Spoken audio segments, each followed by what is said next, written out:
শুক্রবার হোয়াইট হাউসে মার্কিন প্রেসিডেন্ট ডোনাল্ড ট্রাম্পের সঙ্গে বৈঠক করেছেন ইউক্রেনের প্রেসিডেন্ট ভলোদিমির জেলেনস্কি।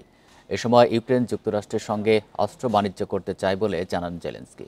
তবে কিয়েভকে টমাহক ক্ষেপণাস্ত্র দেয়া ছাড়াই যুদ্ধ বন্ধ করতে চান বলে জানান ট্রাম্প। নিজেকে মধ্যস্থতাকারী প্রেসিডেন্ট উল্লেখ করে পুতিন ও জেলেনস্কির মধ্যে আলোচনার সুযোগ তৈরি করছেন বলে জানান তিনি। ইউক্রেনকে দূরপাল্লার ক্ষেপণাস্ত্র দিলে উত্তেজনা বাড়বে বলেও জানান ট্রাম্প। বলেন, পুতিন ও জেলেনস্কি এই যুদ্ধের অবসান চান, তাই যে কোনো উপায়ে রাশিয়া ইউক্রেনের মধ্যে যুদ্ধবিরতি চুক্তি সম্পন্ন করবেন। বান্ডেল থাকলে প্রতি সেনমানিতে টাকা বাঁচবে। বিকাশ সেনমানি বান্ডেল কিনে জিতুন প্রতি লেনদেনে। ট্রাম্পের সহায়তায় যুদ্ধ শেষ করতে পারবেন বলে জানান জেলেনস্কি। বলেন, যুদ্ধ বন্ধে পুতিনের ওপর চাপ দিতে হবে। যুদ্ধবিরতি চুক্তির জন্য সব পক্ষকেই আলোচনায় বসতে হবে। ইউক্রেন যে কোনো ধরনের আলোচনার জন্য প্রস্তুত।